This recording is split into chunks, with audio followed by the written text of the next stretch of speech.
अस्सलामुअलैकुम वरहमतुल्लाहि वबरकातुहू। शेख, मैं बलरामपुर ज़िला यूपी से बात कर रहा हूँ। ये बता दीजिए कि फ़ोन पे या पेटीएम पर जो कैशबैक मिलता है उसे लेना कैसा है। मतलब पैसे ट्रांसफ़र करते हैं किसी को तो मिलता है, या किसी को फ़ोन पे का लिंक ट्रांसफ़र करते हैं तो उस पे 100 रुपये मिलता है। तो ये लेना कैसा है? कुछ लोग बता रहे हैं सही है, कुछ लोग बता रहे हैं गलत है। तो आप बताइए सही क्या है? शेख अब्दुल गफ़्फ़ार साहब बता रहे हैं इसको लेना सही है। आप कुरान और हदीस की रोशनी में बताइए क्या सही है क्या गलत है। और अगर किसी को कैशबैक मिल गया है तो वो क्या करे? किसी गरीब के नंबर पर रिचार्ज कर दे, या किसी गरीब गरीब को पैसा ही दे दे। आप बताइए। जज़ाकुमुल्लाह खैर। अस्सलाम वालेकुम। ये हमारे एक भाई हैं, इनका सवाल ये है कि फ़ोन पे वगैरह से जब हम कुछ चीज़ ख़रीदते हैं, उसका इस्तेमाल करते हैं तो हमको कैश बैक आता है, कुछ वापस पैसे मिलते हैं। तो उनका क्या कहना है? कोई उसको जायज़ कहता है, कोई नाजायज़ कहता है, कोई हलाल कहता है, कोई हराम कहता है। आपने किसी आलिम का नाम भी लिया है सवाल में, तो सबसे पहले तो मैं आपसे गुज़ारिश ये कर दूँ कि तलब इल्म के आदाब में से एक अदब ये है कि आप किसी आलिम से बात करें तो खाए-मखाए किसी का नाम ना लें कि फ़लाँ ऐसा कहता है, आप क्या कहते हैं? फ़लाँ ऐसा कहता है, आप क्या कहते हैं? हाँ, अगर कोई प्राइवेट मजलिस है तो चलो आप वहाँ पे किसी के साथ ऐसे बातचीत कर रहे हैं, ज़िक्र कर दिया, मसला नहीं। लेकिन एक आम आदमी कहीं पर भी एक पब्लिक स्टेज पे सवाल करे और किसी का नाम मेंशन करे, तो वो सामने वाले को एक आज़माइश में डाल रहा है। ये अदब के ख़िलाफ़ बात है। मसाइल में उलमा का इख्तिलाफ़ हो जाता है, खामख़ाए एक का नाम उठा के दूसरे आलिम के सामने पेश करना, फ़लाँ ये कहता है, आप क्या कहते हैं?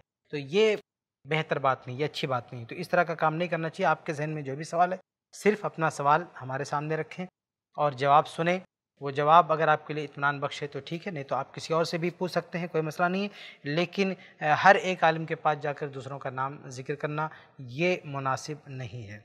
बहरहाल आपका सवाल ये है कि फ़ोन पे वगैरह जो ऐप इस्तेमाल करते हैं तो इस पर जो कैश बैक आता है उसका क्या हुक्म है? तो देखिए, कैश बैक जो आपको आता है वो कई शक्ल उसकी होती है। मसलन इस तरह के जो ऐप आप इस्तेमाल करते हैं तो उसका एक इस्तेमाल ये होता है कि आप कोई चीज़ ख़रीद रहे हैं। आप मार्केट से कोई चीज़, कोई सामान ख़रीद रहे हैं, बाकायदा आपके घर पे वो पहुँचाया जाता है। तो इस पे जो कैशबैक मिलता है तो इसमें तो कोई मसला ही नहीं है, क्योंकि आपने कोई चीज़ ख़रीदा है किसी के ज़रिए से और उसने उसमें कोई रियायत दी है। जैसे आप किसी दुकान पे जाते हैं, अगर वो 100 रुपये का सामान बता रहा है और उसने अगर 10-20 कम कर दिया तो इसमें क्या फ़र्क पड़ता है? कोई मसला नहीं है।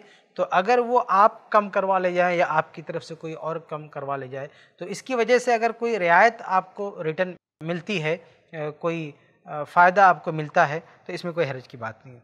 एक दूसरा इस्तेमाल ये होता है फ़ोन पे का कि आप कोई सर्विस ले रहे हैं, जैसे आप टिकट खरीद रहे हैं, हवाई जहाज़ का टिकट खरीद रहे हैं, आपको कैशबैक मिलेगा, इसमें भी कोई मसला नहीं है। तो ये भी इसी तरह से है कि आप कोई चीज़ खरीद रहे हैं और आपके साथ रियायत कर दी गई है। और तीसरी शक्ल ये होती है कि आपने किसी को पैसा ट्रांसफ़र किया है, यानी फ़ोन पे से या इस तरह के किसी भी ऐप से आपने किसी को पैसा भेजा है और उस पर आपको कैशबैक मिल रहा है। तो इसमें भी कोई हर्ज की बात नहीं है, क्योंकि ये सूद वाला मामला नहीं है। ऐसा नहीं कि आप किसी के पास कोई पैसा बतौर कर्ज़ रखते हैं और उस पे कोई नफ़ा दे रहा है, कि बल्कि पैसा आपके अकाउंट से निकलता है और डायरेक्ट सामने वाले के अकाउंट में जाता है। बीच में जो ऐप है इसका सिवाय इसके कोई किरदार नहीं है कि वो ट्रांसफ़र की ये सर्विस फ़राहम करता है। इसके अलावा वो आपका पैसा ब्लॉक करके नहीं रखता है, रोकता नहीं है, ना उस पे आपको कोई सूद दे रहा है, नफ़ा दे रहा है कि आप उसको सूद कहें। इसलिए इसमें भी कोई हर्ज की बात नहीं है। एक चौथी शक्ल होती है जो बाज़ उलमा ने उसको ये कहा है कि अगर वो चीज़ है तो फिर ये सूद है, ये जायज़ नहीं। वो ये कि बहुत सारे ऐप में वॉलेट होता है जहाँ पे आप पैसा रख सकते हैं, यानी अपने बैंक अकाउंट से पैसा निकाल के वॉलेट में रख सकते हैं और उसमें किस मिक़दार में आप पैसा रखते हैं उसी एतबार से आपको कैशबैक मिलता है। तो बाज़ उलमा ने ये कहा है कि अगर वो जो वॉलेट है जहाँ पे पैसा आप जमा करते हैं और वहाँ पे बाकायदा ये मेंशन है, ये आपको बताया गया है कि 200 रुपया जमा करेंगे तो इतना आपको कैशबैक मिलेगा, 500 जमा करेंगे तो इतना मिलेगा, जितना ज़्यादा जमा करेंगे इतना मिलेगा। तो बाज़ उलमा की ये राय है कि ये सूद की शक्ल पाई जाती है, क्योंकि यहाँ आप कुछ पैसा वहाँ पे जमा कर रहे हैं और सामने वाला उस पे नफ़ा दे रहा है। तो ये उलमा ये फरमा रहे हैं कि इस वॉलेट में जो पैसा जमा हो रहा है इसका सही तसव्वुर, सही तकीफ़ जो हो सकती है वो ये कि ये कर्ज़ है और इस कर्ज़ पे नफ़ा मिल रहा है, तो इसलिए ये सूद है। लेकिन दूसरे उलमा कहते हैं कि अगरचे हम इसको कर्ज़ ही मान लें तो ये कर्ज़ पे नफ़ा देने वाली बात नहीं है, बल्कि उनका एक अलग सिस्टम है। ऐसा नहीं है कि हमने कर्ज़ दिया है और उसके बदले में हमको दे रहे हैं, ऐसा बिल्कुल नहीं है। बल्कि उनका कहना ये है कि वो एक सर्विस दे रहे हैं, उसकी बुनियाद पर वो आपको दे रहे हैं, आपके पैसों से उनको कोई लेना देना नहीं है। तो जो लोग इस तरह की बात करते हैं वो कहते हैं कि भाई ये भी जायज़ है, कैशबैक आप ले सकते हैं, क्योंकि कर्ज़ तो है जो आपने जमा किया, लेकिन उस पे नफ़ा आपको नहीं दे रहा, किसी और तरीके से आपको दे रहा है, इसलिए कोई हर्ज की बात नहीं। लेकिन ये जो चौथी शक्ल है, इसमें इख्तलाफ ज़्यादा है, इसमें उलमा दो तरफ गए हैं। इसका बेहतरीन हल ये है कि आप ये इस्तेमाल ही न करें, यानी आप वॉलेट इस्तेमाल ही न करें, और बहुत सारे ऐप में वॉलेट रहता भी नहीं है, और अगर रहे भी तो आप उसका इस्तेमाल ना करें। तो बाकी जो दूसरी जगहों पर आपको कैशबैक मिलता है तो उसमें इंशाल्लाह कोई हर्ज की बात नहीं है।